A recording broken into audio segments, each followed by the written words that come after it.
17 personnes ont trouvé la mort lors de ces attaques barbares. La FFVB et l'ensemble du basket français partagent la douleur des familles des victimes et souhaite marquer son soutien à l'unité nationale dans cette période si difficile. L'ensemble du mouvement sportif a décidé de rendre hommage aux personnes décédées. Nous vous demandons, Madame, Monsieur, de bien vouloir vous lever et observer les minutes de silence en hommage aux victimes.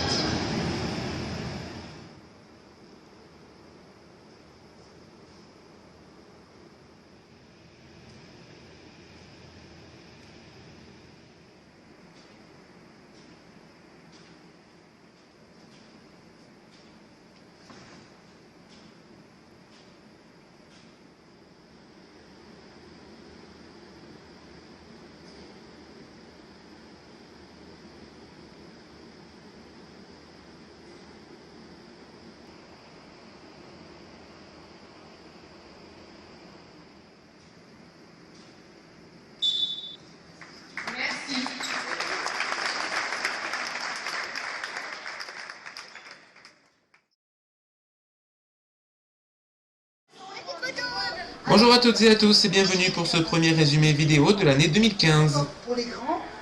Numéro 4, pardon, Clément Girard, accompagné de Jérémy Lebert. Une partie de nos poussins était à l'honneur ce week-end, présentés au public en compagnie de nos seniors masculins. Numéro 15, Elliot Varela, accompagné d'Esteban Velasco et de Milian Fernandez.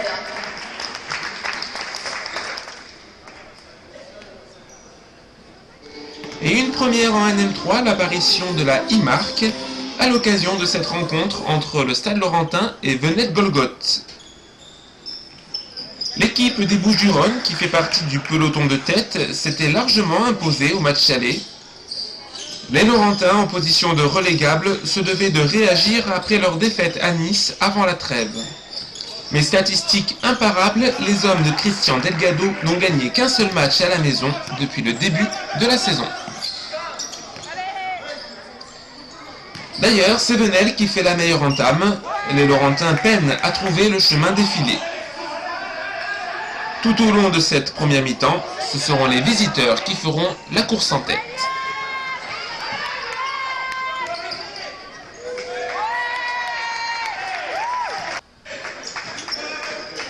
Dès que Saint-Laurent réduit le score, Venelle accélère.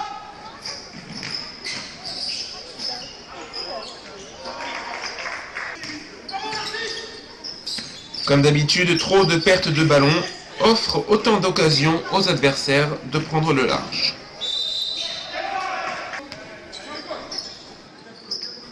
Éclairci lors du troisième quart-temps, Saint-Laurent se met à bien jouer, se montre plus dominateur au rebond.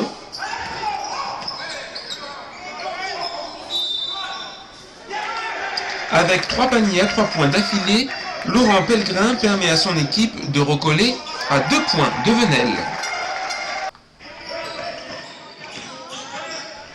Hélas, ce dernier reprend les choses en main et inflige un 10-0 à nos joueurs. Saint-Laurent craque, commet erreur sur erreur et lâche totalement le match. Venelle fait alors ce qu'il veut dans cette fin de rencontre et s'impose très largement 92-61. À Saint-Laurent, l'inquiétude domine. Pour espérer se maintenir, Christian Delgado table sur au moins 4 victoires d'ici la fin de l'année. Il n'y a plus le droit à l'erreur.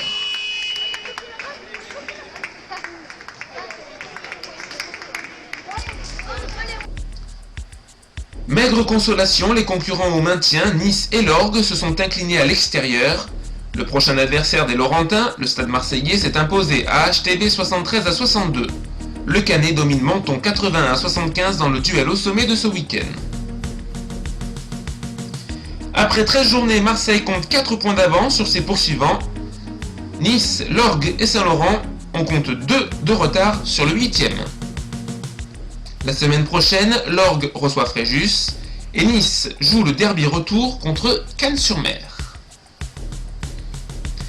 En NF2, les Laurentines ont bien failli créer la surprise au Solaire, menant à la mi-temps. Mais les Pyrénéennes auront finalement le dessus 78-64. Victoire également de Voiron, Saint-Chamond, Monaco et Annemasse.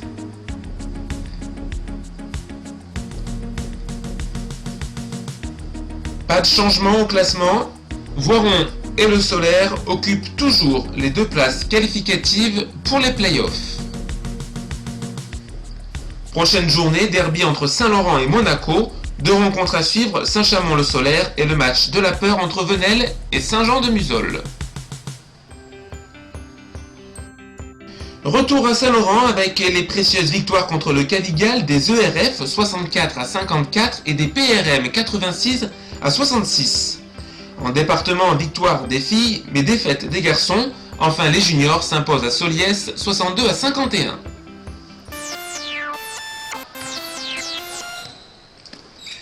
Après leur succès à Lorgues et à Menton, les cadets ligues de Cédric Beyevert enchaînent à la maison une 3e victoire consécutive face à Grasse. Si le début de match est timide de la part de nos Laurentins, ceux-ci vont peu à peu imposer le rythme et prendre les devants. Les partenaires de Tristan Sardeau gagneront la rencontre de 16 points. La dernière journée des matchs allés les enverra à Toulon dimanche prochain. En déplacement à Sifour, les cadettes s'imposent largement 95-40, défaite des Mimim League à Golfe-Juan 87-61, enfin dans la double confrontation avec le Canet, si les filles de Sabrina Nassissi s'inclinent d'1 point, les garçons de Sébastien Coanus l'emportent de 2 après prolongation.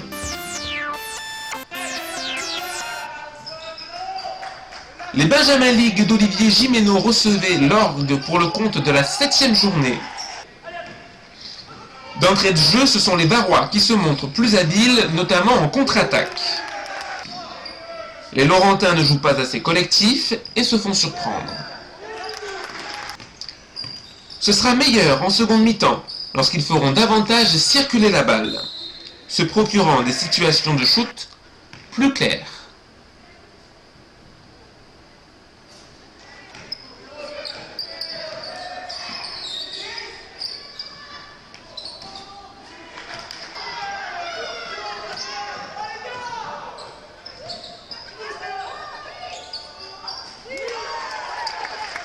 Mais l'Orgue a de la vitesse dans ses rangs et de l'adresse à mi-distance. Les visiteurs s'imposeront 61-41.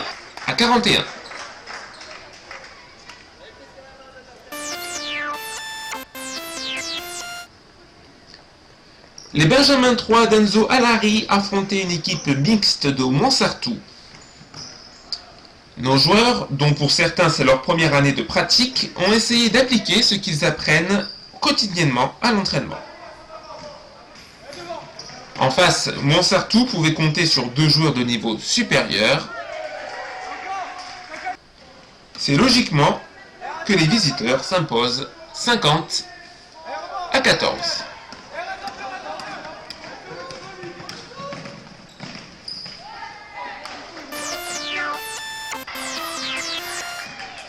Enfin, c'est une première victoire cette saison pour les Poussines de Charlotte Baki et Shkarla Léo, et avec la manière. Face à Roquebrune, les Laurentines ont très bien joué, avec de bonnes passes, de bons shoots et beaucoup de plaisir.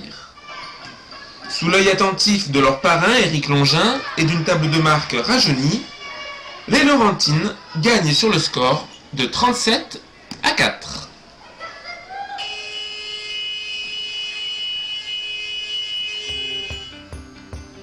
Belle victoire également des Poussins 2, 50-10 contre Vence. Les Poussins 1 s'inclinent de 2 petits points contre l'AS Monaco. En Benjamin, malheureusement, ce sera une journée sans succès.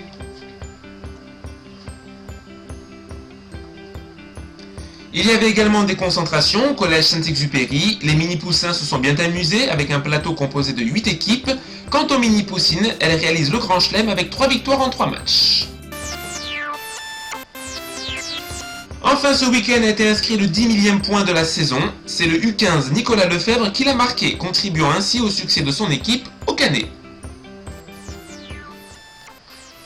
Au programme la semaine prochaine, des matchs en Sala et en Salache, le derby des NF2 contre Monaco à 20h. Enfin, n'oubliez pas l'événement dimanche 25 après-midi, la Boum des ados. Plus d'infos sur notre site.